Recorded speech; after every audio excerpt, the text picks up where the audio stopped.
సాధారణ ప్రతి ఒక్కరు చెప్తారు సర్వీస్ మోటో అని, కానీ మీరేం తీసుకున్నారు? సర్వీస్ మోటోవా, కమర్షియలా, ఫర్ ఎ గుడ్ కాజ్.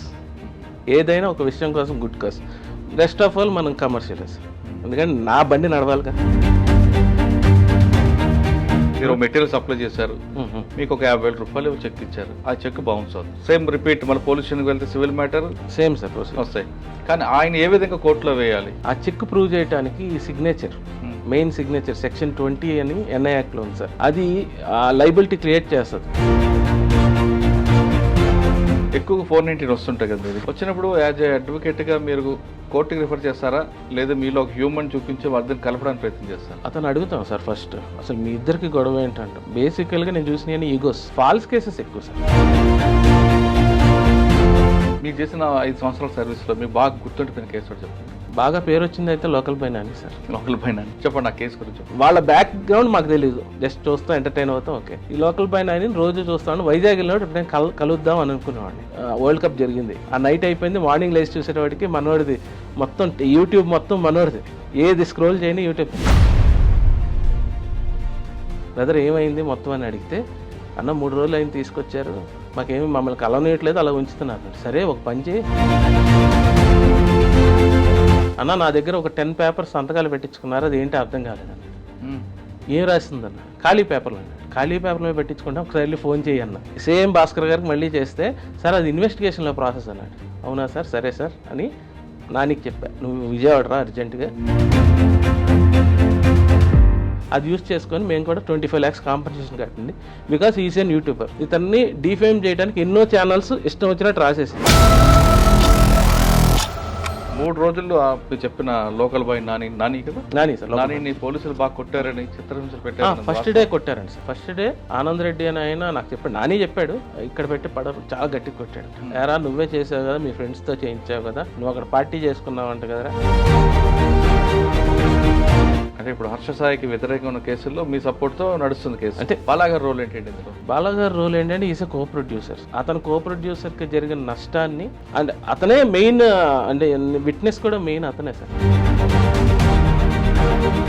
సాధారణంగా ఎక్కడైనా సరే రేప్ జరిగిందంటే మహిళా సంఘాలు ఎక్కువగా బ్లో అవుట్ అవుతాయి. ఇప్పుడు 1 year బ్యాక్ జరిగింది కాబట్టి వాళ్ళ మధ్యన ఏదో ఫైనాన్షియల్ డిస్ప్యూట్ వచ్చింది, చెడింది కాబట్టి ఇలా వస్తున్నారు అని వాస్తవం అంటారా? పెళ్లి చేసుకుంటానని నమ్మించి చేసినవి కూడా కన్సిడరేషన్ రేప్. ఈ లోపల ఈ 1 year అంతా అదిగో జరుగుతుంది ఇదిగో జరుగుతుంది అన్నట్టు జరిగి ఉండొచ్చు కదా సార్. ప్లస్ ఈ 1 year కూడా వీళ్ళిద్దరూ, అతను ఎంతసేపు ఇంటెన్షన్ ఆ కాపీ రైట్స్ లాక్కుందాం అన్నది, అది అయితే జరుగుతుంది కదా సార్.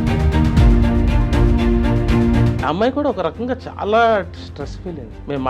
మేము ఆల్మోస్ట్ ఫస్ట్ టైం వచ్చినప్పుడు 7 hours మాట్లాడాం. ఎందుకంటే మాకు మొత్తం ఫ్యాక్ట్స్ తెలిస్తే కానీ మేము దిగమని చెప్పేసాం. ఎందుకంటే ఇదేం చిన్న కేసు కాదు, Harsha Sai is not common man. So ఇవన్నీ మాకు ఎవిడెన్స్లు దొరికాయి. ఇది కాకుండా మెయిన్ ఒక సీసీటీవీ ఫుటేజ్ చూసాం. ఆ రోజు మేము డిసైడ్ అయిపోయాం ఎవిడెన్స్ పర్ఫెక్ట్గా ఉంది, సో ముందుకెళ్ళాం. కోర్టులో ఆయన చెప్పిన ఆర్గ్యుమెంట్ మొత్తం చెప్పిన తర్వాత జడ్జి గారు చాలా సీరియస్. ఇంకా కేసు ఇన్వెస్టిగేషన్ స్టేజ్లో ఉంది, అసలు వీడియోలు రిలీజ్ చేయాల్సిన పని ఏంటి? అతను ఎక్కడో ఉన్నాడు, అతను వాట్సాప్ వాడుతూ ఇక్కడ కాల్స్ చేస్తున్నాడు.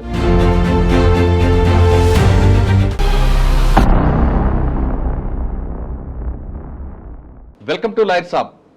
ఈ వారం మన గెస్ట్ ఆంధ్రప్రదేశ్ చెందిన యువ న్యాయవాది కార్తీక్ సిద్ధార్థ ఇంజనీరింగ్ చదివి తర్వాత లా చేసి ప్రస్తుతం ఆంధ్రప్రదేశ్లో హైకోర్టులో అడ్వకేట్గా పనిచేస్తున్నారు. విశాఖపట్నంలో లోకల్ నాని అన్న యూట్యూబర్ సంబంధించిన కేసులో ఆయన పేరు ఫేమస్ అయింది. ఆ కేసు ఏంటో, అసలు ఇంజనీరింగ్ చదివిన వ్యక్తి లా వైపు ఎందుకు రావాల్సి వచ్చిందో విషయాలు ఆయన అడిగి తెలుసుకుందాం. సార్ నమస్తే అండి. నమస్తే సార్. సాధారణంగా ఎంటెక్ బీటెక్ చేసిన తర్వాత ఇంకా ఫారెన్ వెళ్ళి సెటిల్ అయ్యి లైఫ్లో హ్యాపీగా ఎంజాయ్ చేద్దాం అనుకున్న వాళ్ళు చాలామంది ఉంటారు. మీ క్యాంపస్ ఇంటర్వ్యూస్ ఎక్కువ వస్తుంటాయి, లక్షల జీతాలు. ఏ కాలేజ్ చదివారు మీరు? నేను విఆర్ సిద్ధార్థ సార్, విజయవాడ. అది సిద్ధార్థ కాలేజ్ అంటే ఇంక నెంబర్ 1 కాలేజ్, ప్లేస్మెంట్స్ బాగుంటాయి. మరి ఇంజనీరింగ్ చేసిన తర్వాత ఈ లా ప్రొఫెషన్ ఎంచుకోవడం వెనక బై ఛాన్సా బై చాయిసాతో పాటు ఇక్కడ విశాఖపట్నంలో జరిగిన కేసు తీసుకుంటే local boy Nani, yes sir, ఆయన షిప్పుల్లో వంటలు వండుతూ తిరుగుతుంటాడు. ఒక వివాదం జరుగుతుంది. ఒక రోజు అంతా పడవలను తగలబెట్టడం, అందులో పోలీసులు ఆయన తీసుకురావడం, ఫస్ట్ ఆయన మీద ఎక్కువ ఫోకస్ అవ్వడం, సీసీ కెమెరాలో కూడా ఆయనకు వచ్చాడు వెళ్ళాడు అన్నట్టుగా ఒక సీసీ కెమెరా కనిపిస్తుంది. కానీ ఆయన స్టేట్మెంట్ మాత్రం నేను ఒక దగ్గర కూర్చొని పార్టీ చేసుకుంటున్నానికి ఫోన్ వచ్చింది, నా వీడియో ఆన్ చేసుకుంటూ వెళ్ళి తీశాను, ఎందుకంటే నా యూట్యూబ్లో అప్లోడ్ చేసుకోవడానికంటే ఆయన చెప్తాడు. కానీ పోలీసులు మాత్రం 3-4 డేస్ అన్ని డిటైన్ చేస్తారు. ఆ కేసులో ఏం జరిగింది, మీరు ఎలా ఆయన్ని బయటపడేశారు? ఈ 2 ప్రశ్నలు సమాధానం చెప్పే ముందు సార్, కార్తీక్ యొక్క ఫ్యామిలీ బ్యాక్గ్రౌండ్, ఇంజనీరింగ్ నుంచి ఈ లా ప్రొఫెషన్కి ఇద్దరు అవ్వాలనుకున్నారు. మా ఫాదర్ వచ్చి bank manager sir, Andhra bank. Mother వచ్చి ఆయుష్ డిపార్ట్మెంట్. ఓకే. అన్నయ్య వచ్చి ఇన్ఫోసిస్ సార్. నేను బీటెక్ మెకానికల్ ఫస్ట్ సార్. అమ్మ నాన్న పేరు ఎక్కడ ఉంటారు? పార్వతి గారు మదర్, ప్రకాష్ రావు గారు ఫాదర్ అండి. విజయవాడలో రిటైర్ అయిపోయిన తర్వాత కాకినాడ షిఫ్ట్ అయిపోయారు సార్. మీరు కాకినాడ? ప్రాపర్ కాకినాడ అండి, కానీ విజయవాడలో నేనైతే విజయవాడలో ఉంటున్నాను. నా లాస్ట్ బ్రదర్ వచ్చి యూనియన్, ఇప్పుడు బ్యాంక్ ఆఫ్ బరోడాలో chief manager sir. Okay sir. నేను బీటెక్ 2009లో కంప్లీట్ అయింది సార్. మెకానికల్ సిద్ధార్థ. కేసీపీ సిమెంట్స్లో క్యాంపస్ ప్లేస్మెంట్ అయింది. ఓకే. ఆ తర్వాత 1.5 year అక్కడ చేశాను sir. KCP cements asset trainee ప్రాజెక్ట్లో, సిమెంట్ ప్లాంట్ ప్రాజెక్ట్లో మొత్తం ఆ డ్రాయింగ్స్ నేర్చుకున్నాం, అంతా బేసిక్ వర్క్ అంతా నేర్చుకున్నాం. తర్వాత ఐజేఎం ఇండియా ఇన్ఫ్రాస్ట్రక్చర్స్ అని మన విజయవాడ చిలకలూరుపేట హైవేలో పర్చేస్ చేశాను సార్. ఒక 3 years చేశాను సార్ అక్కడ. ఆ తర్వాత ఇక్కడ ఈఎస్ఐ హాస్పిటల్స్లో ఎంఈపీ, మెకానికల్ ఎలక్ట్రికల్ ప్లంబింగ్, ఇలా చేస్తూ వెళ్తూ తర్వాత బిజినెస్ స్టార్ట్ చేద్దాం ఐడియాతో 2015లో స్టార్ట్ చేశాను. ఏ బిజినెస్? మామూలు ఇదే సేమ్ కన్స్ట్రక్షన్ మెటీరియల్ వీళ్ళందరికీ సప్లై చేయటం సార్, ట్రేడింగ్. అలా ఆల్మోస్ట్ 21 వరకు చేశాను సార్. తర్వాత ఎన్రోల్ అయ్యాను, ఇంకా అక్కడి నుంచి ఆ బిజినెస్ స్టాప్ చేసి ఎంటైర్ ఇట్ ఫోకస్. ఎందుకు లా వైపు వచ్చారు? 17లో నా పేమెంట్స్ ఆగినాయి సార్, బిజినెస్ సంబంధించిన పేమెంట్స్. ఓకే. దానికి ఒక లాయర్ని ఎంగేజ్ చేస్తే నాకు రావాల్సి, నేను చేసిందే 1,80,000కి కేసు ఫైల్ చేస్తే ఆయన తీసుకుందే 20,000 తీసుకొని ఆ కేసు మొత్తం పోగొట్టేశారు సార్. ఎలా? బేసిక్ ఫ్యాక్ట్స్ రాయలా, ప్లెయింటే సరిగ్గా లేదు. సివిల్ కేసు ప్లెయింట్ సరిగ్గా లేకపోతే అసలు కేసు నిలబెడతారు సార్. ఆ ప్లెయింటే సరిగ్గా లేదు, అసలు ఎవిడెన్సెస్ నేను ఇచ్చినవి మొత్తం మిస్ చేసి పెట్టేశారు. సో అసలు ఇది ఏంటో డిఫరెంట్గా ఉంది, మనమే ట్రై చేద్దామని 17లో లా సెట్ రాసి సిద్ధార్థలో సీట్ తెచ్చుకొని అక్కడి నుంచి మెల్లగా drafting and what is law and what is అన్నది మొత్తం నేర్చుకుంటూ వచ్చాను సార్. ఓకే. నేర్చుకుని వచ్చిన తర్వాత సాధారణ ప్రతి ఒక్కరు చెప్తారు సర్వీస్ మోటో అని, కానీ మీరేం తీసుకున్నారు? Service motto commercial, professional? For a good cause, ఏదైనా ఒక విషయం కోసం good cause. Rest of all మనం కమర్షియలే సార్, ఎందుకంటే నా బండి నడవాలిగా. అవును, అదే సార్. సార్, ఆ ప్రొఫెషనల్కి వచ్చిన తర్వాత మీకు ఎప్పుడైతే ఎవరు మోసం చేశారని కనబడ్డాడు ఎప్పుడైనా? కనబడ్డాడు సార్, చాలాసార్లు కనబడ్డాడు. ఏమంటాడు? నేను పిలిచి మరీ పలకరిస్తా, ఎడ్యుకేట్ అయ్యా బ్రదర్ అని కూడా అడుగుతూ ఉంటాడు. అవునండి అని కూడా. మీకు ఆయన మీద కోపం ఉందా, అభిమానం ఉందా? లేదు సార్, మనకి మంచి దారి చూపించాడు ఆయన. రైట్, ఇది పాజిటివ్ థింగ్. Yes sir. మీకు ఆ విధంగా చేస్తుంటే మీరు ప్రొఫెషనల్కి వచ్చి? లేదు, నాకు అసలు దారి తెలిసేది కాదు, అదే బిజినెస్లో వెళ్తూ ఉండేవాడిని, స్టిల్ మోసపోతూ ఉండేవాడిని. అదే సార్. కాబట్టి ఆయన ఒక మీకు అంతే పోతే పోయింది 20,000, బట్ లైఫ్ ఇచ్చాడు. అది సార్. కానీ మీ ఇంట్లో ఏమనలేదా? లేదు, మా ఫాదర్కి మా బాబాయ్ ఒక ఆయన డిస్ట్రిక్ట్ జడ్జి సార్. ఆయన మా ఫాదర్ని రికమెండ్ చేసేవాళ్ళు నన్ను లా చదివచ్చు, మన ఇంటర్మీడియట్ తర్వాత. మనమేమో టెక్నికల్ సైడ్ వెళ్దామని చెప్పి ఇటు చదవటం. ఎవరండి మీ బాబాయ్? అబ్బుల్ గారు అని చెప్పి Vizag district judge sir, retire అయిపోయారు. Okay sir. అంటే ఆ ప్రొఫెషన్లో మీరు మీ ఇంట్లో ఆల్రెడీ నోటీసులు? అంటే వాళ్ళ ఫ్రెండ్స్ సార్, అన్నదమ్ములు, అంటే ఒకే హాస్టల్లో ఉండటం వల్ల అన్నయ్య తమ్ముడు అని పిలుచుకునేవాళ్ళు సార్. సరే, వచ్చిన తర్వాత ఎవరితో తీసుకున్నారండి? నేను స్టార్ట్ చేయటం నా కేసులు సార్. ఇనీషియల్గా నేను ఆల్మోస్ట్ 2020లో ఆల్మోస్ట్ కరోనా రావటం వల్ల అన్ని పేమెంట్స్ స్ట్రక్ అయిపోయినాయి. ఎంతమందిని ఎన్ని విధాలుగా అడిగినా ఎవరు పేమెంట్లు ఇవ్వట్లా. సో ఇంకా లీగల్గా స్టార్ట్ చేయటం మొదలుపెట్టాం సార్. ఈ ఫస్ట్ లీగల్ నోటీస్ ఇష్యూ చేయటం, తర్వాత వాళ్ళు రిప్లై ఇవ్వకపోతే ఇంకా డైరెక్ట్గా 30 days తర్వాత సూట్ ఫైల్ చేయటం. ఆ ప్రాసెస్ అంతా నాకు నేర్పించింది సార్ సొంతంగా. నేనే డ్రాఫ్టింగ్ చేసుకునేవాడిని, ఒకళ్ళ దగ్గర రెఫరెన్స్ తెచ్చుకొని మొత్తం ఫైల్ చేయటం కోర్టులో, నెక్స్ట్ కోర్టులో ఆర్గ్యుమెంట్స్ చెప్పడం అన్నీ జరిగినాయి సార్. ఆల్మోస్ట్ నేను నా ఓన్ కేసెస్ 8-9 కేసెస్ గెలిచాను. అందులో వచ్చింది రిజల్ట్? రిజల్ట్ వచ్చింది సార్. డబ్బులు వచ్చాయి? సాధారణంగా చెప్పండి, ఇప్పుడు కొంతమంది కాంట్రాక్ట్ పనిచేస్తుంటారు. అవును సార్. ఇప్పుడు వీళ్ళంటే వాళ్ళు కంపెనీ ఒక స్టేజ్కి వచ్చే వరకు వాడుకుంటారు వాళ్ళు. అవును సార్. ఒక స్టేజ్ వచ్చాక లాస్ అయినా అవ్వచ్చు, లేదా వీడు మన దగ్గర ఆల్రెడీ తిన్నాడు కదా, వీడిని ఎలాగా డార్క్లో పెడదాం, ఇవ్వకుండా ఎగ్గొట్టే కంపెనీ కూడా కనిపిస్తాయి. అటువంటిప్పుడు ఏం చేయాలి? ఎలా ప్రొసీజర్ వెళ్ళాలి? అసలు బేసికల్గా ఏంటంటే సార్, కంపెనీకి సప్లై చేసేటప్పుడు లీగల్ డాక్యుమెంట్స్ పర్ఫెక్ట్గా ఉన్నట్టు, లైక్ ఇన్వాయిస్, ఎక్నాలజ్మెంట్, డెలివరీ చేయాలన్నా అవన్నీ పర్ఫెక్ట్గా. నెక్స్ట్ మనం రిటర్న్స్ కూడా ఫైల్ చేయాలి సార్. వాళ్ళకి సప్లై చేసినట్టు జిఎస్టీలో రిటర్న్స్ ఫైల్ చేస్తేనే అది వ్యాలిడ్. అది మళ్ళీ ఆడ యాక్సెప్ట్ ఇన్పుట్ తీసుకుంటారు. ప్రతి మంత్ 20th కల్లా మనం పేమెంట్ కూడా చేసేయాలి వాళ్ళ దగ్గర ఎంత ఛార్జ్ చేసాం జిఎస్టీలో. సో ఇదే మేజర్ ఇదే సార్ దాని ప్రూఫ్ కింద సప్లైకి. నెక్స్ట్ బేసికల్గా 30 days అనేది credit period sir. 90 days 1 year 2 year కూడా చేసిన అంటే రిలేషన్ మీద వెళ్ళిపోతుంది సార్. కొంతమంది రొటేషన్ మీద వదిలేస్తూ ఉంటారు. కొంతమంది ఏంటంటే చాలా కంపెనీలు కొంచెం ప్రాక్టీస్ ఉంది ఈ టైప్. పెద్దోడికి పేమెంట్ ఇస్తారు, చిన్నోడికి ఇవ్వరు. ఈడు ఉంటాడు ఎక్కడికి పోతాడు అని ఉద్దేశం. ఆ టైప్లో ఉన్న వాళ్ళకి చూసి మన లీగల్ నోటీస్ ఇవ్వటం విత్ ఇంట్రెస్ట్ పే చేస్తారు. అంటే జిఎస్టీలో ఉండాలి, జిఎస్టీ అంటే లీగల్ ప్రూఫ్ ఉండాల్సింది. అంటే వ్యాలిడ్ కాంట్రాక్ట్ అండి, మెటీరియల్ సప్లై చేస్తారు, మీరు జిఎస్టీ పే చేస్తారు, కంప్లైంట్ జిఎస్టీ కట్ చేస్తారు. ఇదంతా కూడా మీరు రిటర్న్స్ ఫైల్ చేస్తే లీగల్ గా ఉంటుంది. అవును సార్. ఇన్కమింగ్ అవుట్ గోయింగ్ కనిపిస్తుంది, అంతా కనపడాలి. ఏమీ లేకుండా కొంతమంది మాట ఇస్తుంటారు, చిన్న కాంట్రాక్ట్ ఉంటారు, వాళ్ళకి ఏం చేయాలి? ఇప్పుడు ఎగ్జాంపుల్ ఒక ట్రావెల్స్ ఉన్నారు, అక్కడ ట్రావెల్స్ కంపెనీ ఉంది, వాళ్ళు చిన్న కార్లు వేసుకొని ఒక జిఎంకి ఏదో కంపెనీకి ప్రొవైడ్ చేస్తారు వెహికల్స్. ₹1,00,000 బ్యాలెన్స్ ఉంది, ఇవ్వనంటాడు. ఇవ్వనన్నప్పుడు పోలీస్ స్టేషన్కి వెళ్తే ఈ సివిల్ మ్యాటర్ అని పక్కన పెడతారు, రైట్? కోర్టుకి వెళ్తే టైం పడుతుంది. అటువంటి టైంలో వాళ్ళు ఒక థర్డ్ పర్సన్కి అప్రోచ్ అవుతారు, ఒక రౌడీకో పొలిటికల్ సెటిల్మెంట్ చేయమని ఆయన ఒక డబ్బులు తీసుకొని ఇస్తాడు. కానీ అది కూడా 100% వస్తుంది లేదు.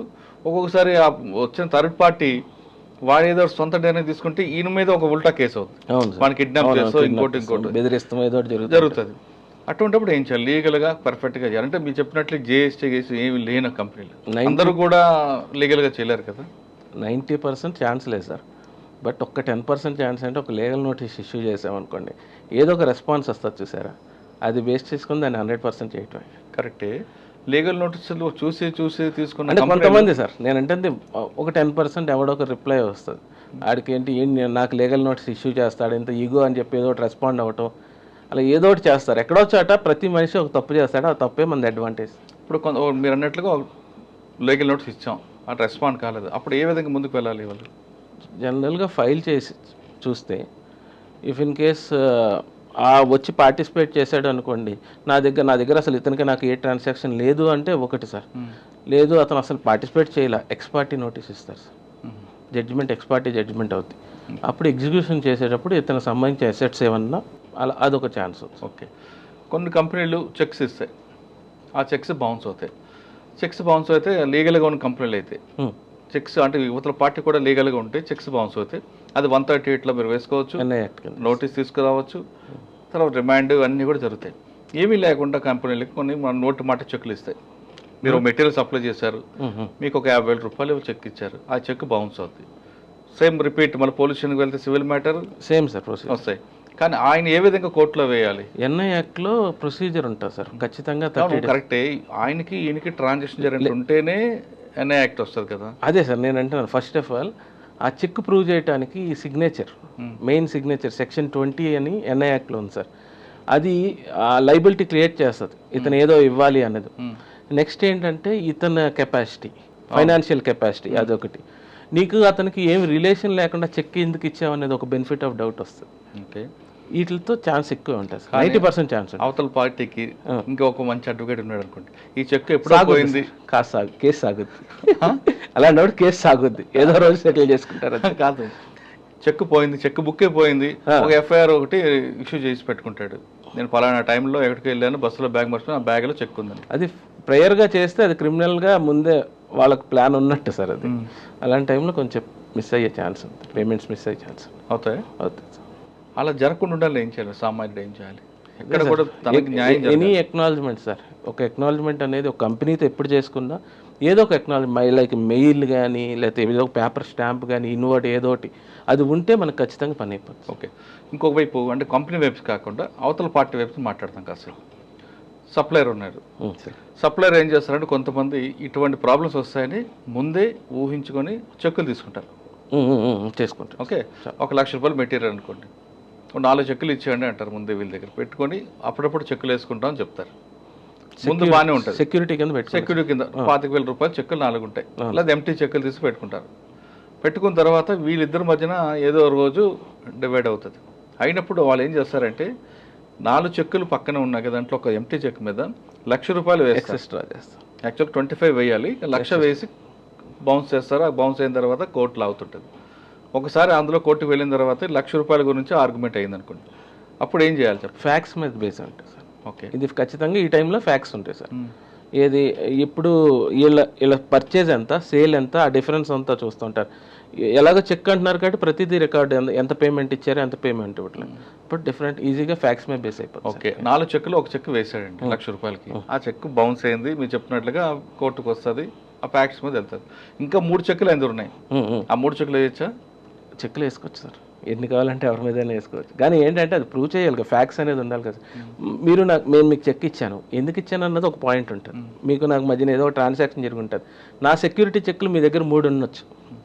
అవును, నేను వచ్చినప్పుడు మీరు నా మీద కేసు వేసారు. వేసినప్పుడు నేను దాని మీద దాంట్లో రిప్లై ఇస్తాను. కౌంటర్ 3 ఉన్నాయి రాయాలి, రాస్తాం, మన నెంబర్ రాస్తాం, నెక్స్ట్ బ్యాంక్లో కూడా స్టాప్ పెడతాం. ఓకే, ఈవెన్ స్టాప్ పెట్టినా కూడా లైబిలిటీ ఉంది సార్.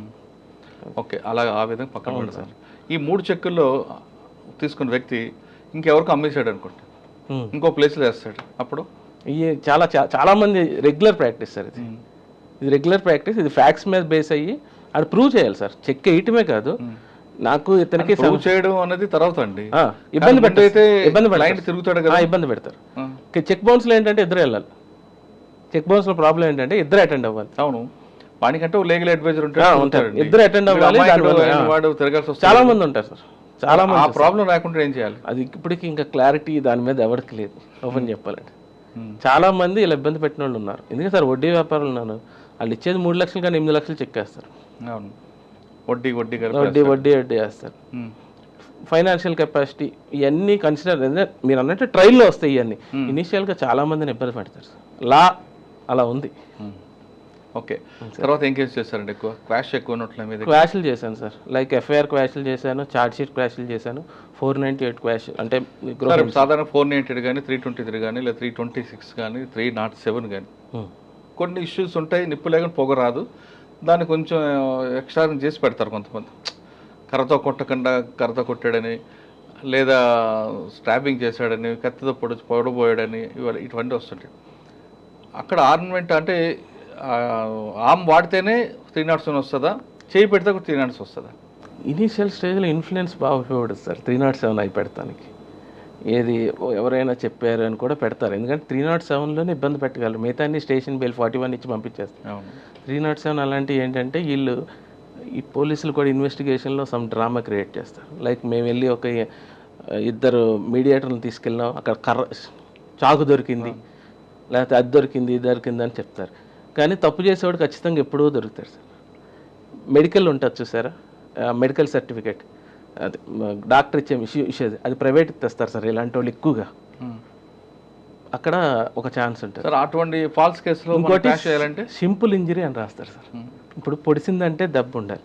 ఇంకోటి ఇంటెన్షన్ ఆఫ్ ద కిల్ లేకపోతే 307 క్వాష్ అవుతుంది.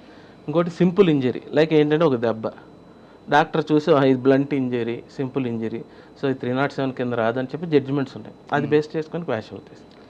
కాదండి, ఇప్పుడు నా మీద 307 పెట్టారండి పడక, నేను క్వాష్ చేసుకోవాలా లేదంటే ఏం చెప్పి పోలీసులు సరెండర్ అవ్వాలా? 300 ప్లస్ సరెండర్ అవ్వటం గురించి కాదు సార్. అంటే అసలు ముందు దాని సర్కమ్స్టాన్సెస్ అవన్నీ ఉంటాయి కదా, ఒకటి డైరెక్ట్గా ఎవరో పెట్టలేరు కదా సార్. ఒక పెట్టారు అనుకోండి, క్వాష్ చేయాలంటే ఏం చేయాలి? మీ దగ్గరికి వచ్చాను అనుకోండి, అంటే 307 ఒకటి అదొక్క సెక్షనే పెట్టారంటారు, అటెంప్ట్ టు మర్డర్. 307 మన క్వాష్ చేయాలి అంటే లైక్ క్రిమినల్ ఇంటిమిడేషన్ అవన్నీ పెడతారు సార్. అది ఇంటెన్షన్ టు ఇతన్ని సేవ్ చేయాలి అన్నప్పుడు ఇంటెన్షన్ లేదు కిల్ చేయడానికి అన్న పాయింట్ ఎస్టాబ్లిష్ చేసుకెళ్తాం. ఓకే, మీరు క్వాష్ చేసేది ఎక్కువ ఏ కేసులు ఉన్నాయి? 498 ఎక్కువ ఉంటాయి సార్. బేసికల్గా హైకోర్టు నిండా 498 లేదు. మిగతా కేసులు నార్మల్గా ఉంటాయి. 320 అంటే ఐపీసీలో చెప్తున్నాను. 323 అంటే పక్కన వాళ్ళు గొడవలు ఇవన్నీ ఈగోల మీద వస్తారు కేసులు. అంటే అందులో క్వాష్ చేస్తారు మీరు? అవన్నీ క్వాష్. ఎక్కువ మీకు వచ్చే కంప్లైంట్లు ఏముంటాయి క్వాష్లో? మామూలుగా 324 అంటే ఏదైనా పెట్టి కొడతాం. 80% 498 సార్. ట్రెస్పాస్ కేసులు మీరు చూసారా? వీటిలో ట్రెస్పాస్ ఒక పార్టీ చేస్తారు. ఓకే, ఒక వ్యక్తి ఒక షాప్ని అద్దెకి ఇచ్చాడు తనకున్న ప్రాపర్టీ. ఓకే, ఇచ్చిన తర్వాత ఆయన ఖాళీ చేయట్లేదు. ఖాళీ చేయనప్పుడు ఆ వ్యక్తి ఏం చేయాలి చెప్పండి? మామూలుగా ఎవిక్షన్ నోటీస్ ఇవ్వాలి సార్. అంటే వీళ్ళిద్దరి మధ్యన అగ్రిమెంట్ ఉండొచ్చు, లేకపోతే లేకపోవచ్చు. కొంతమంది అమౌంట్ తీసుకొని రిసిప్ట్ ఇవ్వచ్చు, లేని పక్షంలో ఏమీ లేవు, నోటు మాటకి రెంట్కి ఇచ్చాడు. చాలా మంది నోటు మాటకి ఇస్తారు సార్. అలాంటప్పుడు ఎవిక్షన్ నోటీస్ ఇవ్వటం సార్. నెక్స్ట్ ఎవిక్షన్ నోటీస్లో ఖాళీ చేయలేదు, కోర్టుకి వెళ్ళటమే. కోర్టుకి వెళ్ళిన తర్వాత ఇతను ప్రాపర్టీ ఇతందని ప్రూవ్ చేసుకుంటాడు ఫస్ట్. నా ప్రాపర్టీ నేను రెంట్కి ఇచ్చాను.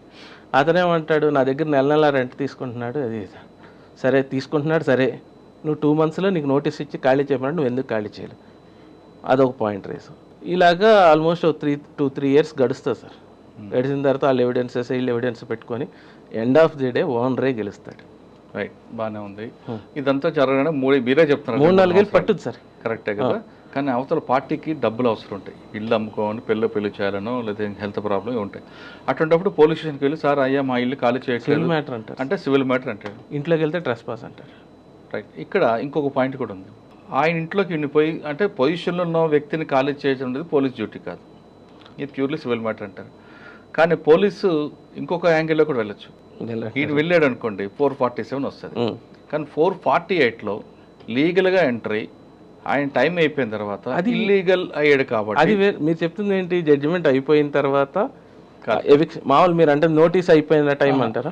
నోటీస్ అయిపోయింది, దానికి కూడా ప్రాసెస్ ఉంది సార్. కోర్టు నుంచి రావాల్సింది. ఇది ఎందుకు తీసుకోకూడదు మనం? ఆ కోర్టు నుంచి రావాల్సిందే, ముందు కోర్టు అప్రోచ్ అయ్యి సో జరగాల్సింది, అంత ప్రొసీజర్ మామూలే సార్. మనం 448లోకి వెళ్ళి నేను ఒక కేసు చేశాను సార్, పర్టికులర్ కేసు. ప్రజెంట్ నిన్నే టైం అయ్యింది. ఓకే, అది 2019లో మా ఫ్రెండే రెంట్కి ఇచ్చాడు, ఒకరికి ఇస్తే ఆయన వేరే ఆయనకి ఇచ్చాడు సార్. ఇచ్చేమంటున్నాడు, ఆయన ఏమంటాడు, నేను రెంట్ ఆయనకి ఇస్తున్నా అంటున్నాడు. ఈయన జరుగుతుంది కానీ ఎవరికి డబ్బులు రావట్లేదు. నా 21లో కేసు ఫైల్ చేశాం సార్. కేసు ఫైల్ చేసాం, అతను వచ్చి రిటర్న్ స్టేట్మెంట్ వేసాడు. సో అండ్ సోలో అతను నాకు ఇచ్చాడు, ఫ్యాక్ట్స్ చెప్పాడు. నేను వేరే ఈయన దగ్గర తీసుకోలేదు, ఆయన దగ్గర తీసుకున్నాను ఏదో చెప్పుకొచ్చాడు. కానీ రిటర్న్ స్టేట్మెంట్ వేసి కేసును సాగదీస్తున్నాడు సార్. ఆయన జడ్జి గారు ఫైన్ వేసి, మీరు నెక్స్ట్ టైం రాకపోతే మీ ఆపర్చునిటీ పోద్ది అని ఫైన్ వేసి వీళ్ళ ఎవిడెన్స్ అయిపోయింది. నెక్స్ట్ ఆర్గ్యుమెంట్కి కూడా రాలేదు. ఈ ఆర్గ్యుమెంట్కి కూడా ఆయన రాకపోతే మేము పోస్టల్లో పంపించాం, ఆ ఎక్నాలజ్మెంట్ తీసుకొచ్చి కోర్టులో సబ్మిట్ చేసాం. ఆఖరికి మా ఫేవర్గా జడ్జిమెంట్ వచ్చింది.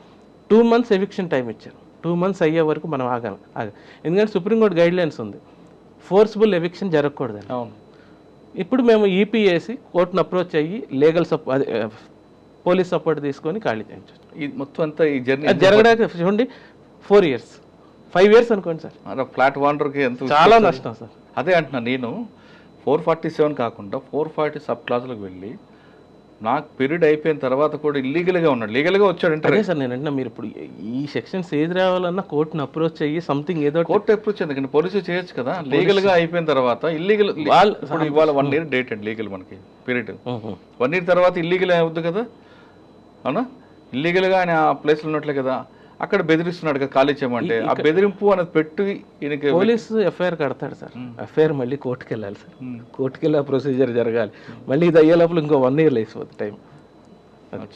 కానీ పోలీస్ పిలిపి ఒకవేళ పోలీస్ తలుచుకుంటే కౌన్సిలింగ్ వర్క్, పోలీస్ తలుచుకుంటే ఖాళీ చేయించచ్చా లేదా? Limited powers sir. కానీ మీరు నేను వెళ్తే లీగల్ అంటారు, వేరే రూట్లో వెళ్తే ఇల్లీగల్ అని యాక్సెప్ట్ చేస్తుంది కదా సార్. ఐపీసీలో అప్పట్లో 511 సెక్షన్లు, తర్వాత 512 సెక్షన్ ఉంటుంది, ఐడియా ఉందా? సార్ 511 సెక్షన్ ఐపీసీ కదా. ఇప్పుడు బిఎన్ఎస్ 512 అంటే ఫోర్స్ఫుల్. వాళ్ళు పోలీసు తలుచుకుంటే ఏదైనా పెట్టి, కానీ అంటే అదే సార్ కాన్స్టిట్యూషనల్ రైట్స్ అవన్నీ వచ్చేస్తాయి, పర్సనల్ ఫ్రీడమ్ ఇవన్నీ. సార్ దాని గురించి పక్కన పెడితే కాసేపు ఇంకో విషయం కొంత 337, 338, 304A. 304A అంటే కన్వెన్షన్ వస్తుంది గట్టిగా, ఎందుకంటే నెగ్లిజెన్స్ యాక్ట్. 337లో ఎంత వస్తుందండి? 338లో కానీ అది కూడా అంటే 338 ఐ థింక్ కాంపౌండబుల్లో ఉంటుంది కదా, రైట్? కానీ ఆ కేసుల్లో విక్టిమ్కి మేజర్ జరుగుతుంది, అంటే బతికే ఉంటాడు, ఏదో ఒకటి జరుగుతుంది, మేజర్ కాలు పడిపోవడం, లేదా కాలు చీరిపోవడం, లేదా మెంటల్గా డిప్రెసివ్ ఉంటాయి. ఆ లాస్ ఎవరు ఇవ్వాలి? ఇతను ఇన్సూరెన్స్ కంపెనీస్ అయి క్లియర్ చేస్తూ ఉంటాయి సార్. ఇన్సూరెన్స్ కంపెనీ ఎంత ఇస్తుంది? ఆయనకి ఇన్సూరెన్స్ లేదని ఆ ఇన్సూరెన్స్ కూడా పెంచమని చెప్పి కోర్టుకు అప్రోచ్ అవుతారు సార్, ఎంబీఓపీ కేసెస్ వేస్తారు. అటువంటి కేసులు వచ్చా మీ నోటీస్? అది నేను చేయలేదు సార్. ఓకే, ఎక్కువ 419 వస్తుంటాయి కదా మీరు? 498 ఎక్కువ సార్ వస్తాయి కదా. వచ్చినప్పుడు యాజ్ ఏ అడ్వకేట్గా మీరు కోర్టుకి రిఫర్ చేస్తారా లేదా మీలో ఒక హ్యూమన్ చూపించి వాళ్ళని కలపడానికి ప్రయత్నం చేస్తారా? అతను అడుగుతాం సార్ ఫస్ట్, అసలు మీ ఇద్దరికి గొడవ ఏంటంట. బేసికల్గా నేను చూసిన ఈగోస్. ఇద్దరు మంచోళ్ళే, ఇద్దరు మంచోళ్ళే. ఆ అమ్మాయి ఏదో ఉందని ఈ అమ్మాయి ఏదో ఉంది అంటే అది ఎక్కడి నుంచి ఎక్కడెక్కడికి వెళ్ళిపోయి పేరెంట్స్ ఇన్వాల్వ్ అయిపోయి అది చాలా పెద్ద గొడవ. ఏంటి ఫాల్స్ కేసెస్ ఎక్కువ సార్, 90% ఫాల్స్ కేసెస్. అంటే 498 ఫాల్స్ అంటారు ఎక్కువ 90%. అది ఇండియాలో ఎవరైనా ఒప్పుకోవచ్చు, అది స్టాటిక్స్ కూడా ఉన్నాయి 90% కలిసి. మరి ఫాల్స్ కేసులో మీరు ఎలాగా క్వాష్ చేసుకోవచ్చు సార్? తప్పు చేసేవాడు ఎప్పుడు తప్పు చేస్తాడు. కంప్లైంట్ రాసేవాడు ఖచ్చితంగా తప్పులు ఉంటాయి. ఆ టైంలో అక్కడ వాళ్ళు ఉండరు, ఎవిడెన్స్ సరిగ్గా ఉండదు.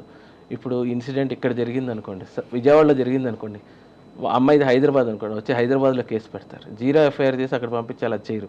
ఇక్కడే కట్టేసి వాళ్ళ ఇంటి పక్కన వాళ్ళు సాక్ష్యాలుగా పెడతారు పోలీసులు. ఇది జనరల్ ప్రొసీజర్, అదే మాకు అడ్వాంటేజ్. మీకు చేసిన 5 సంవత్సరాల సర్వీస్లో మీకు బాగా గుర్తుండిపోయిన కేసు ఒకటి చెప్పండి. బాగా పేరు వచ్చింది అయితే లోకల్ బైనాని సార్. లోకల్ బైనాని చెప్పండి ఆ కేసు గురించి. ఆ కేసు సార్ ఫ్యాక్స్ ఆయన ఎక్కడ విశాఖపట్నం జరిగితే విశాఖపట్నంలో సార్. అదే సార్, ఇది ఏమైందంటే జనరల్గా నేను ఫ్రీ టైంలో యూట్యూబర్స్ లోకల్ బైనాని, నెక్స్ట్ నా అన్వేషణ అని ఒక ఆయన ఉంటాడు, ఆయనది హర్షసాయి పాతి కూడా చూస్తూ ఉండేవాళ్ళు. ఎందుకంటే అందరూ యూట్యూబ్ వాళ్ళ బ్యాక్గ్రౌండ్ మాకు తెలియదు, జస్ట్ చూస్తాం ఎంటర్టైన్ అవుతాం. ఓకే, ఈ లోకల్ బైనాని రోజు చూస్తాను. వైజాగ్ వెళ్ళినప్పుడు ఇప్పుడు నేను కలుద్దాం అని అనుకునేవాడిని. అతను ఒక మార్నింగ్ అందులో ఏమి వచ్చింది మీకు ఆయన కంటెంట్? లైక్ ఎవరు వెళ్ళరు కదా సార్, ఆ టైప్ ఎవరో చూపించారు కదా, సముద్రంలోకి వెళ్ళి డిఫరెంట్ టైప్స్ ఆఫ్ ఫిషెస్ అవన్నీ ఎవరో చూపించారు కదా, అతను అది నచ్చింది. So nothing 19th sir, 19/11/2023 world cup జరిగింది. ఆ నైట్ అయిపోయింది, మార్నింగ్ లేచి చూసేటప్పటికి మనోడిది మొత్తం యూట్యూబ్ మొత్తం మనోడిది, ఏది స్క్రోల్ చేయని యూట్యూబ్. ఏంటి ఇది నిజమేనా డౌటా మనకు నచ్చినోడు కాబట్టి ఆడు తప్పు చేయడు ఎంతసేపు, ఆ కాన్సెప్ట్లో ఉన్నాం. ఫస్ట్ డే అయిపోయింది, సెకండ్ డే అయిపోయింది, థర్డ్ డే మార్నింగ్ నేను కోర్టుకు వెళ్దామని కూర్చున్నా. 9కి వచ్చి ఆఫీస్కి ల్యాప్టాప్ ఓపెన్ చేస్తే వాళ్ళ వైఫ్ది చెప్తుంది, వాళ్ళ అమ్మాయి మా ఆయనకి ఇలా జ్వరం ఉంది అది ఇది అని. ఏంటి 3 రోజులు అయ్యింది, అసలు ఇంతలాగా అక్కడ జరుగుతుంది అనుకున్నా. అని సరే local by Nani phone number అని యూట్యూబ్లో గూగుల్లో కొట్టేశారు. శశికుమార్ నాయక్ అని చెప్పి శశి డ్యాన్స్ స్కూల్ ఇక్కడ ఎల్బీ నగర్, అతని నెంబర్ వచ్చింది. నేను అతనిదే అనుకుని ఏమన్నా ఇలా లోకల్ బై నాని అంటే లేదండి వాళ్ళ ఫ్రెండ్ నేను అన్నాడు. బ్రదర్ ఏమైంది మొత్తం అని అడిగితే, అన్న 3 రోజులు ఆయన తీసుకొచ్చారు, మాకేమి మమ్మల్ని కలవనీయట్లేదు, అలా ఉంచుతున్నారు. సరే ఒక పని చేయి, అఫీషియల్గా FIR ఎవరు వెళ్ళి కనుక్కో, FIR నెంబర్ కానీ కనుక్కుంటే నేను ఆన్లైన్లో తీస్తాను. మధ్యాహ్నం అయినా ఏమి రాలా. ఈ లోపల మా ఫ్రెండ్ని అడిగితే ఓ 10 కేసులు ముందు 10 కేసులు వెనకాల నెంబర్లు ఎత్తుకుంటుంటే ఒక ఫైర్ యాక్సిడెంట్ కేసు ఒకటి ఉంది. ఫైర్ యాక్సిడెంట్ మనోడు పేరు లేదు. సో ఇమీడియట్గా ఆ CA గారికి చేశారు, భాస్కర్ రావు చేస్తే, సార్ ఇన్వెస్టిగేషన్ జరుగుతుంది, IO వచ్చి DCP గారండి ఆయన చూస్తున్నాడు సార్ అని. ఆయన ఫోన్ చేస్తే ఆయన ఎత్తల. సరే ఈ కాదులే అని పొద్దున్నే హెబియస్ కార్పస్ లంచ్ మోషన్ అడిగితే దుర్గాప్రసాద్ గారు అండ్ కిరణ్ మయ్యి అని చెప్పి ఈవిడ జస్టిస్ కిరణ్ మయ్యి, అది డివిజన్ బెంచ్ సార్. అడిగితే the court is busy, I can't allow అన్నాను. అంటే మీరు అడిగారా? నేను అడిగాను లంచ్ మోషన్. మీరు తీసుకున్నారు? నేను ఒక తీసుకోండి. ఎవరు చెప్పారు? వాళ్ళు శశి వాళ్ళ ఫ్యామిలీ వాళ్ళ ఫాదర్ మాట్లాడారు ముందు రోజు నాతో. అంటే విశాఖపట్నంలో అడ్వకేట్ కాకుండా విజయవాడకి వచ్చారు? విజయవాడకి వచ్చాను. నేను చెప్పాను ఈ ప్రొసీజర్ అయితే రేపటికి వచ్చేస్తాడు మంది, ఇది పరిస్థితి అన్న తర్వాత మొత్తం వకాలత్ పంపించారు, అన్నీ అయిపోయినాయి. నేను వెళ్ళి లంచ్ మోషన్ అడిగితే అలౌ చేయకపోతే సరే చూద్దాం, నేను అందరికీ నోటీస్ సర్వ్ చేయాలి సార్, ప్రతి డిపార్ట్మెంట్కి ఇందులో ఎవరెవరు ఉన్నా అందరికీ సర్వ్ చేయాలి. నోటీస్ సర్వ్ చేసిన అరగంటకి ఇతను వదిలేశారు, విశాఖపట్నంలో రిలీజ్ చేశారు. ఇక్కడ అంటే AG ఆఫీస్లో సర్వ్ చేయాలి, AG ఆఫీస్లో సర్వ్ చేసాం, హోమ్ డిపార్ట్మెంట్లో సర్వ్ చేసాం. ఒక అరగంటకి అతను వదిలేస్తే అసలు ఏంటి అంటే మొత్తం చెప్పుకొస్తున్నాడు. నా మీద కొంతమంది పర్సనల్ గడ్జెస్ ఉన్నాయి, అతను మీడియాలో ఏదో చెప్పాడంటే అది బేస్ చేసుకుని అన్నారు. నీకేం చేయాలని ఉందన్నాడు.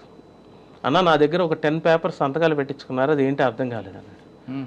ఏం రాసింది అన్నాడు. ఖాళీ పేపర్లు అన్నాడు. ఖాళీ పేపర్లో పెట్టించుకుంటే ఒకసారి వెళ్ళి ఫోన్ చేయన్న. సేమ్ భాస్కర్ గారికి మళ్ళీ చేస్తే సార్ అది ఇన్వెస్టిగేషన్లో ప్రాసెస్ అన్నాడు.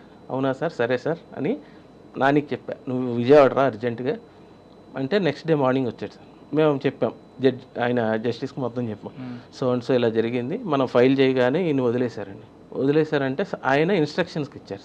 ఇన్స్ట్రక్షన్స్కి ఇచ్చిన తర్వాత మొత్తం అక్కడి నుంచి పోలీస్ మొత్తం మ్యానిపులేటివ్ సబ్మిట్ చేశారు సార్. కోర్టులో ఏ కౌంటర్ ఏంటి మొత్తం మ్యానిపులేట్. CCTV ఫుటేజ్ కాల్ఫర్ చేస్తే CCTV ఫుటేజ్ ఒక 3 months నుంచి పనిచేయట్లేదు అనే సార్. ఏంటి అంటే ఇది 3 months అంటే జూన్ అనుకుందాం, వాళ్ళకి ఎప్పుడో మేలోని రోడ్డు వైండింగ్కి నోటీస్ వచ్చిందంటే దానివల్ల HDR పాడైందని చెప్పించారు. అది అఫీషియల్గా పోలీస్ సంతకం పెట్టించారు, అది మేము ఒకటి పట్టుకున్నాం.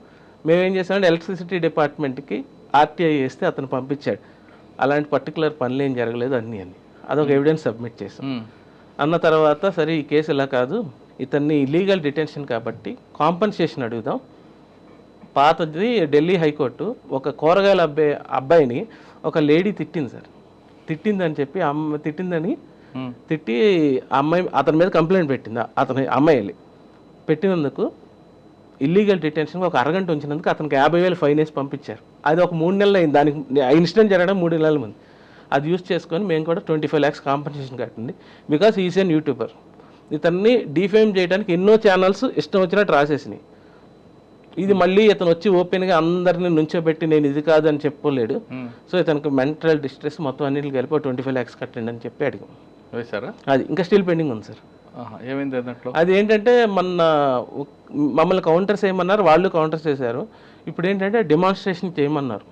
ఇన్సిడెంట్ ఎలా జరిగింది అవన్నీ వీడియో బేస్ చేసుకొని మమ్మల్ని డెమాన్స్ట్రేట్ చేయమన్నారు. అది జరుగుతుంది సార్. మేబీ నెక్స్ట్ వీక్ ఉంది. కోర్టులో ఉంది. కోర్టులో ఉంది. కానీ వైట్ పేపర్ సంతకం పెట్టించారు కదా, అందులో ఏం రాశారు? అది ఆ పేపర్ సబ్మిట్ చేశారు కోర్టులో. ఎంటీది కాదు, సెక్షన్ 160 ఆఫ్ సిఆర్పిసి కింద.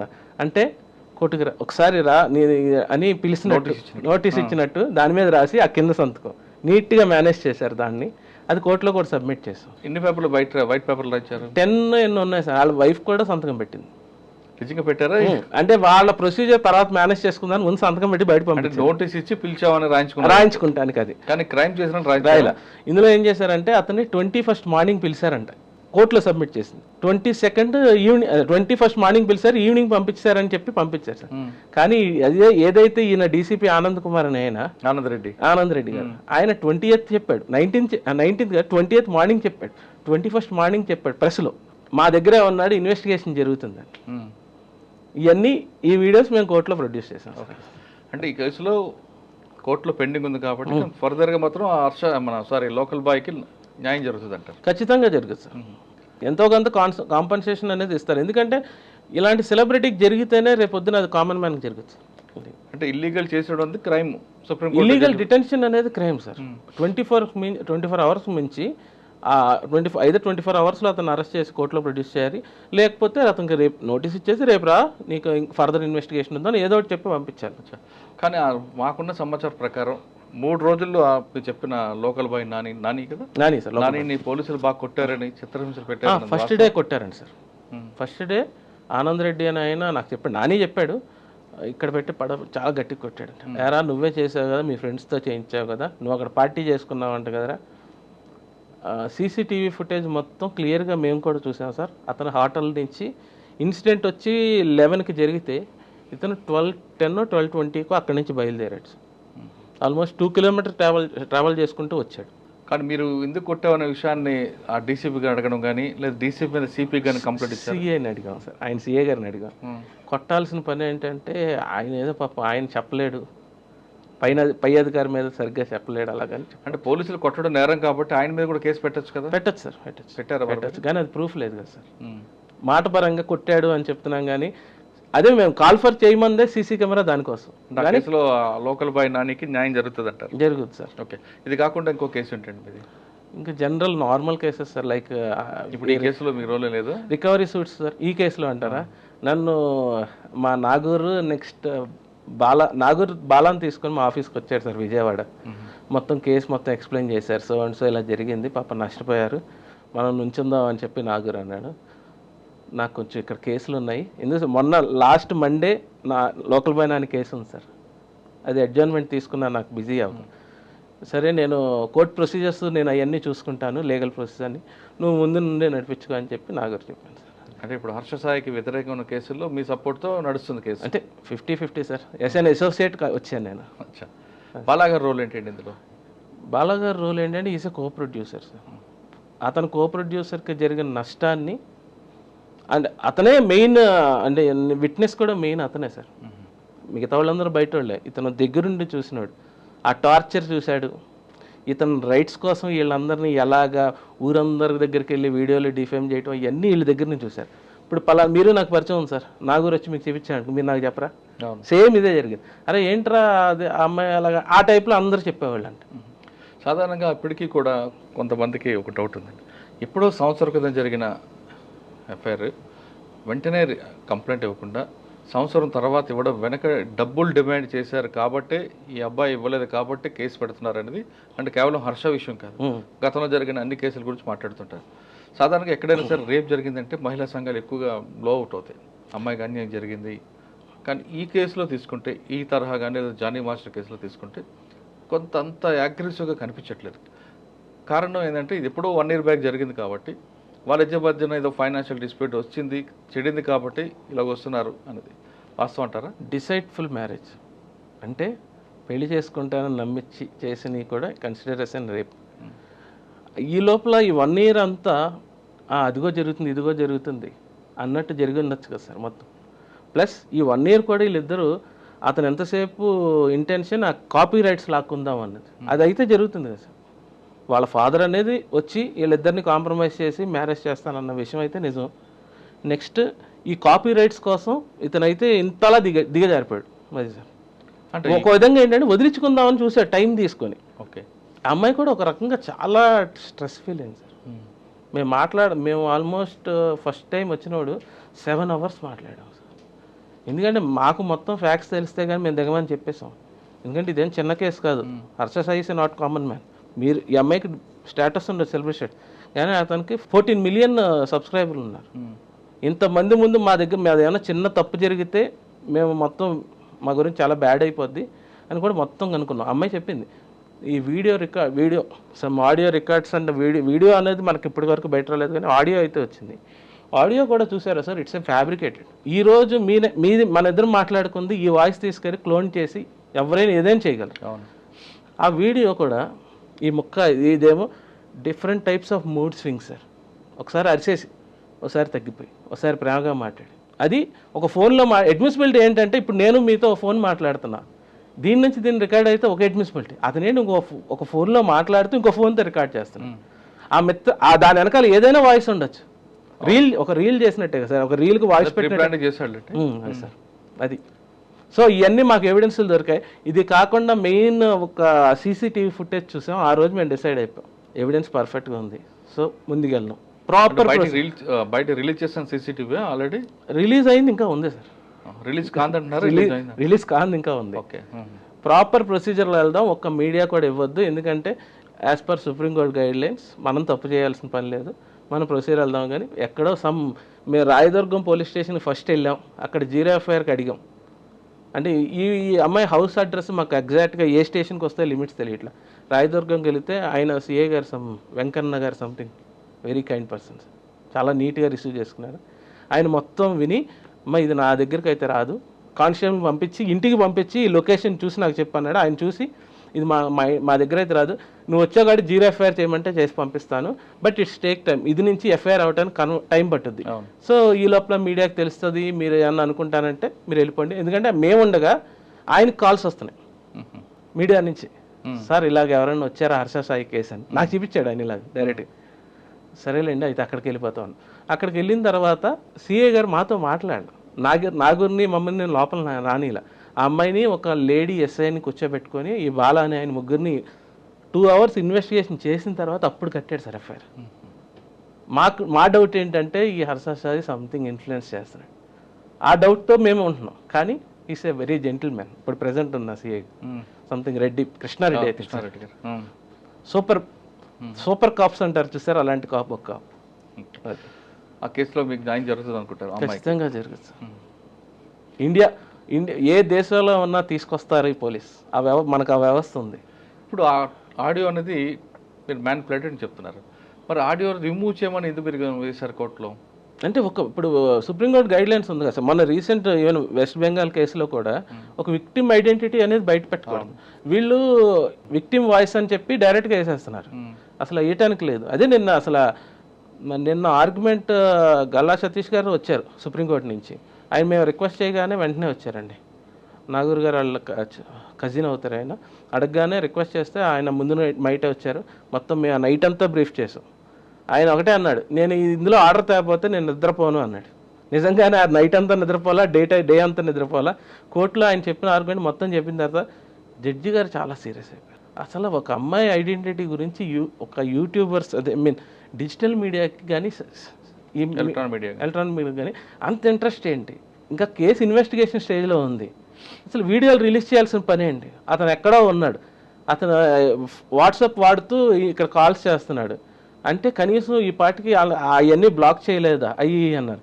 సమ్ లైక్ నాకు తెలిసి హోమ్ డిపార్ట్మెంట్ అనుకుంటా ఆయన జీపీ గవర్నమెంట్ ఆయన అన్నారు, sir it's a privacy something అదే కాన్స్టిట్యూషనల్ రైట్స్ డిప్రైవ్డ్ అని అంటే అసలు ఇదేంటి, అసలు ఇది క్రిమినల్ ఇంటెన్షన్ మలేషియస్ ఇంటెంట్తోనే ఇతను రిలీజ్ చేశాడు అది అని చెప్పి మొత్తం మేము ఏదైతే 5 ప్రేయర్స్ అడిగాము సార్, ఇంటర్మ్ ప్రేయర్స్ 5 అడిగా, ఆ 5 ప్రేయర్స్ అడిగా ఖచ్చితంగా ఈ కేసు ఒక ల్యాండ్ మార్క్ జడ్జిమెంట్ ఇండియాలో ప్రతి స్టేట్ వాడుకుంటారు.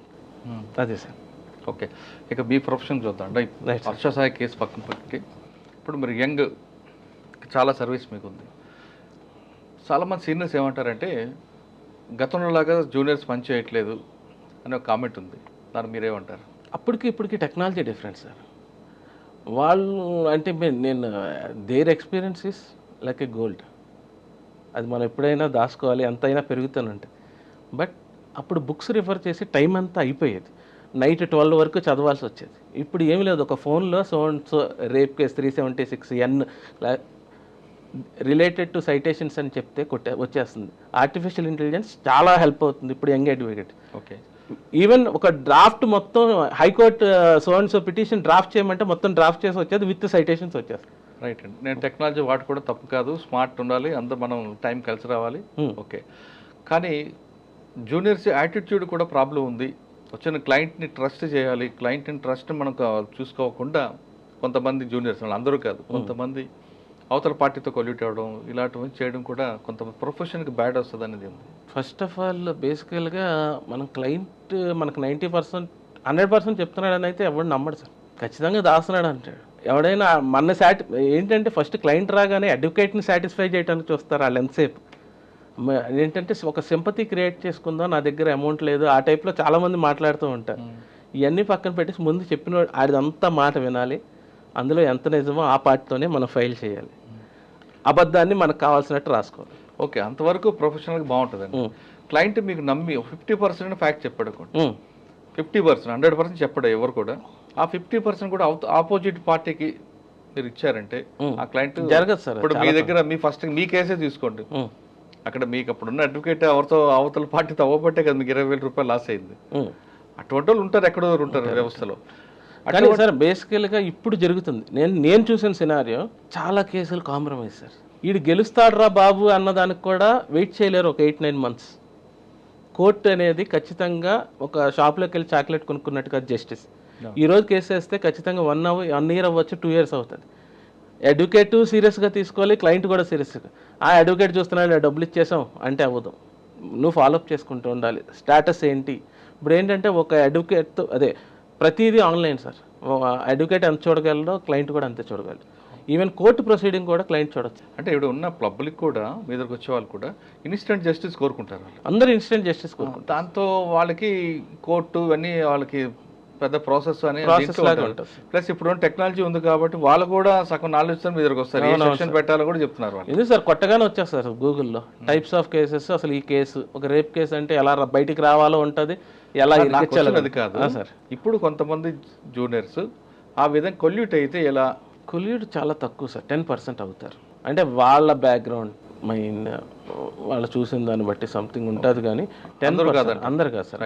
అసలు నేను మా ఏపీ హైకోర్టులో యూత్దేనా సార్ అవ్వ, సీనియర్స్ కాదు నేను చెప్తాను. ప్రతి కోర్టుకి ఈ కోర్టుకి పరిగెట్టేది యూతే. ప్రతి కేసు చాలా మంచి ఆర్గ్యుమెంట్స్ చెప్తారు. సీనియర్ వెనకాల కూర్చొని ఉన్నా ఈయన మంచి ఆర్గ్యుమెంట్ చెప్తారు. సైటేషన్ జనరేషన్ స్పిరిట్ ఈవెన్ పెద్దోళ్ళకి రీసెర్చ్ చేసి ఇచ్చేది కూడా వీళ్ళే. మంచి ఉండొచ్చు, దానికి నేను తప్పట్లేదు. ఎందుకంటే అదో ప్యాషన్గా తీసుకున్నారంటే సీనియర్స్ కానీ మీరే ముందు పరిగెడతారు. కానీ కొంతమంది ఆ విధంగా చేయడం వల్ల టోటల్ ప్రొఫెషన్కే బ్యాడ్ టైం వస్తుంది కదా. అది వస్తుంది సార్, పాజిటివ్ అన్న నెగిటివ్ ఖచ్చితంగా ఉంటుంది. దాన్ని ఎలా తీసుకోవాలో అలాగే తీసుకోవాలి.